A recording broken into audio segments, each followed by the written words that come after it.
आज मैं आपको पॉलीप्लॉइडी के बारे में बताऊंगी। पॉलीप्लॉइडी बहुगुणिता को कहते हैं। उच्च श्रेणी के पादपों जैसे एंजियोस्पर्म टेरिडोफाइट्स में बहुगुणिता सामान्यतः पाई जाती है। प्राणियों में यह दुर्लभ है। जंतुओं में अतिरिक्त गुणसूत्र होने पर इंटरसेक्स बनते हैं जो बंध्य या स्टेराइल होते हैं। जीव जिनकी कायिक अवस्था के केंद्रक में दोनों अधिक जीनोम उपस्थित होने पर यह बहुगुणित कहलाते हैं तथा इस स्थिति को बहुगुणिता कहते हैं। अब बहुगुणिता के आकारिकीय लक्षण। पहला, बहुगुणिता का प्रमुख लक्षण विराटता जाइजेंटिज्म उत्पन्न करता है। दूसरा, बहुगुणितों में तना मोटा और दृढ़ होता है और बड़े आकार का होता है। तीसरा, कभी कभी पादप छोटे आकार के परंतु पत्तियां व फूल बड़े आकार के होते हैं। पत्तियां मोटी, चौड़ी व गहरी हरी होती है। चौथा, रंध्र बड़े आकार के होते हैं। रंध्र कोशिकाएं द्विगुणितों की अपेक्षा बड़ी होती है। पत्तियों पर यदि रोम होते हैं तो मोटे तथा खुरदरे होते हैं। पुष्प, परागकण, फल, बीज आकार में अधिक बड़े होते हैं। पुष्प कम मात्रा में बनते हैं। सातवां, काष्ठ की जाइलम कोशिकाएं बड़ी होती हैं। आठवां, बहुगुणितों की कोशिकाएं तथा केंद्रक द्विगुणितों की अपेक्षा बड़े होते हैं। अब इसके कार्य के लक्षण, फिजियोलॉजिकल कैरेक्टर्स। पहला, कोशिकाओं में परासरण दाब अधिक होता है। दूसरा, इनकी कायिक अवस्था लंबी अवधि की होती है तथा पुष्पन देर से होता है। तीसरा, वृद्धि दर प्रभावित होती है। स्वचतुर्गुणितों ऑटोटेट्राप्लॉइड्स की वृद्धि दर कम होती है। हरित लवक अधिक होते हैं। पांचवा, चतुर्गुणित पादपों मक्का में विटामिन की मात्रा अधिक होती है। छठा, पादपों में alkaloid, nicotine, vitamin, ascorbic acid अधिक मात्रा में होते हैं। टेट्राप्लॉइड चतुर्गुणित टमाटर व गोभी में एस्कॉर्बिक एसिड की मात्रा अधिक होती है। अब इसके आनुवंशिक लक्षण, बहुगुणितों में 2 से अधिक युग्म विकल्पी जीन्स होते हैं। दूसरा, स्वचतुर्गुणित पादप द्विगुणितों की अपेक्षा अधिक स्थायी होते हैं। तीसरा, बहुगुणितों में द्विगुणितों की अपेक्षा उत्परिवर्तन दर अपेक्षाकृत कम होती है। अब बहुगुणिता 2 प्रकार की होती है जैसा कि इसमें दिखाया गया है। तो स्वबहुगुणिता और परबहुगुणिता। तो स्वबहुगुणिता भी 2 प्रकार की होती है, स्वत्रिगुणित और स्वचतुर्गुणित। और परबहुगुणिता 3 प्रकार की होती है, त्रिगुणित n+n+n, चतुर्गुणित 2n+2n और षटगुणित हेक्साप्लॉइड जो है वो 2n+2n+2n होती है। अब है स्वबहुगुणिता। इन पादपों में एक जीनोम की ही कई प्रजातियां पाई जाती हैं। ये प्राय सभी जीनोम वाले पेरेंट्स से उत्पन्न होने वाली अवस्था होती है। ऐसे जीवों को स्वबहुगुणिता कहते हैं। स्वबहुगुणिता अर्धसूत्री विभाजन के दौरान एनाफेज की विफलता से उत्पन्न होती है। ऐसे जीव जिनमें मल्टीपल जीनोम एक ही प्रकार आकार के होते हैं, ऐसी स्थिति को स्वबहुगुणिता कहते हैं। वे बहुगुणित जिनमें गुणसूत्रों में के समान प्रकार के प्रारंभिक समुच्चय या सेट 2 से अधिक पाए जाते हैं, स्वबहुगुणित कहते हैं। इन स्वबहुगुणित पादपों में अतिरिक्त उपस्थित सभी जीनोम की संख्या मात्र जीनोम के समान होती है। इनमें गुणसूत्रों की संख्या अनियमित अर्धसूत्री विभाजन के कारण बढ़ती है। जीनोम की संख्या के आधार पर इनको ट्रिपल ए, ऑटो ट्रिप्लॉइड या 4 बार ए, ऑटो टेट्राप्लॉइड आदि में विभाजित किया गया है। एग्जाम्पल: टमाटर, मिर्च, अंगूर, तरबूज, चुकंदर, गुलदाउदी, सेब, नाशपाती, संतरा, अमरूद, धतूरा, गुलाब, चावल, ये सब ऑटो ट्रिप्लॉइड के उदाहरण हैं। स्वगुणिता सर्वप्रथम लुट्स ने 1907 में ओइनोथेरा में किया था।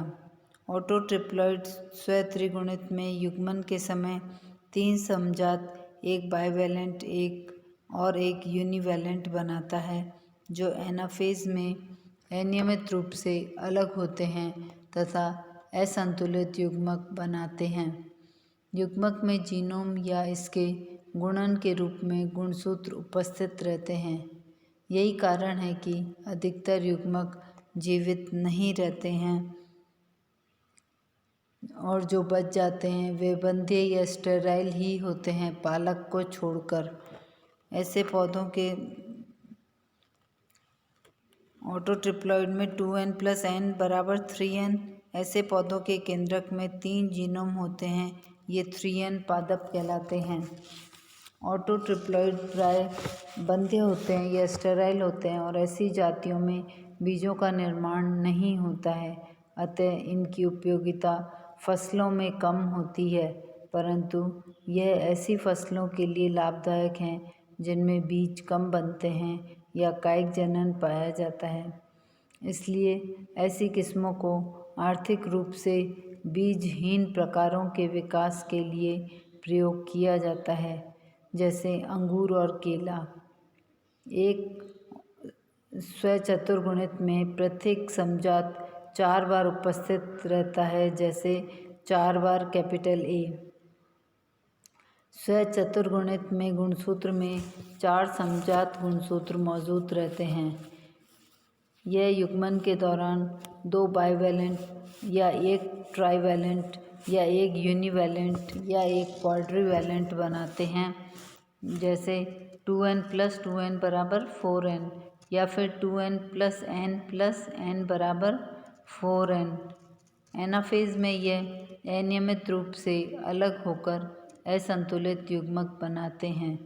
ये ऑटो ट्रिप्लॉइड्स के मुकाबले अधिक निर्जीव, अक्रियाशील होते हैं, अतः बंध्य होते हैं। सामान्य चतुर्गुणित में द्विगुणित युग्मकों का निर्माण अर्धसूत्री विभाजन द्वारा या कार्य की गुणसूत्र संख्या के स्वतः द्विगुणन से होता है। कार्य की द्विगुणन स्वतः या प्रेरित हो सकता है। अब है ऑटो ट्रिप्लॉइड्स के लक्षण। स्वत्रिगुणित के लक्षण। स्वत्रिगुणित द्विगुणित से अधिक प्रबल या जीवनक्षम होते हैं। ये ज़्यादा पत्तियों वाले व बहुवर्षीयता की प्रवृत्ति रखते हैं। दूसरा, कभी कभी इनमें पुष्पीय विसंगतियाँ पाई जाती हैं। तीसरा, परागकण रंध्र की द्वार कोशिकाओं व जाइलम की काष्ठीय कोशिकाएं अधिक बड़ी होती हैं। चौथा, पौधे अधिकतर बंध्य होते हैं, अतः बीजों का बनना दुर्लभ होता है। प्रकृति में बीज प्रवर्धित त्रिगुणित बहुत कम पाए जाते हैं, क्योंकि इनके अर्धसूत्री विभाजन में कई अनियमितताएं होती हैं। प्रकृति में त्रिगुणित बहुधा कायिक विधि द्वारा प्रवर्धित होते हैं। वह उद्यान विज्ञान हॉर्टिकल्चर में विशेषकर सजावटी पौधों के लिए उपयोगी होते हैं, जैसे गुलदाउदी, गुलाब। जापान में बीज रहित त्रिगुणित तरबूज की खेती की जाती है। त्रिगुणित चुकंदर में मूल अधिक लंबी तथा अधिक शर्करा वाली होती है। अब स्वचतुर्गुणित के लक्षण। स्वचतुर्गुणितों में स्पष्ट प्रारूपी लक्षण, प्रारूपी विविधताएं, अधिक दशानुकूलता व कुछ सीमा तक रोग प्रतिरोधकता पाई जाती है। दूसरा, फल व बीज अधिक गहरे रंग व आकार में बड़े होते हैं। तीसरा, कोशिका व केंद्रक का आकार बड़ा होता है। चौथा, अधिचन पर रंध्र द्वार कोशिकाएं बड़ी तथा द्विगुणितों की अपेक्षा अलग ढंग से व्यवस्थित होती है। पांचवा, पुष्प बड़े तथा अधिक सुंदर होते हैं। छठा, चतुर्गुणितों में विटामिन सी या एस्कॉर्बिक एसिड की मात्रा अधिक होती है। सातवां, बहुवर्षीयता तथा कम जनन क्षमता की प्रवृत्ति होती है। अब स्वबहुगुणिता के लक्षण। बहुगुणित पादप द्विगुणित पादपों की अपेक्षा अधिक बड़े आकार के होते हैं। रंध्र की द्वार कोशिकाओं का आकार बड़ा होता है, लेकिन प्रति इकाई क्षेत्र में रंध्रों की संख्या द्विगुणितों की अपेक्षा कम होती है। परागकण बड़े आकार के होते हैं। पौधों की वृद्धि धीमी होने के कारण पुष्प देर से खिलते हैं और अधिक समय तक खिले रहते हैं। चौथा, पत्तियां बड़ी मोटी व खुरदरी हो जाती हैं। पांचवा, पुष्प व फल बड़े लेकिन डिप्लॉइड्स की तुलना में कम संख्या में बनते हैं। छठा, हरित लवक प्रति कोशिका में अधिक होता है। सातवां, कुछ अवस्थाओं में स्वबहुगुणित कमजोर होते हैं, लेकिन अधिकांश पादपों में अधिक उत्तेजनशीलता एवं अधिक वृद्धि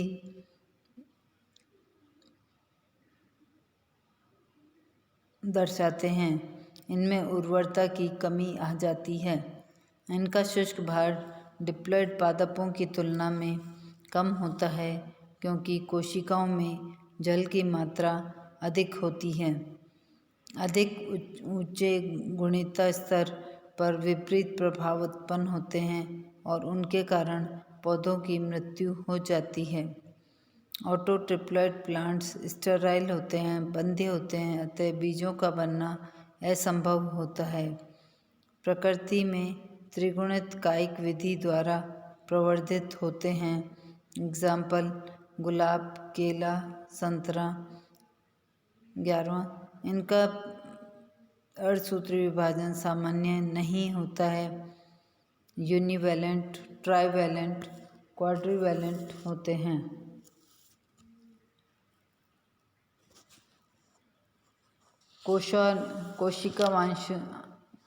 कोशिकानुवंशिक गुण, साइटोलॉजिकल कैरेक्टर्स ऑफ ऑटोपॉलीप्लॉइड्स।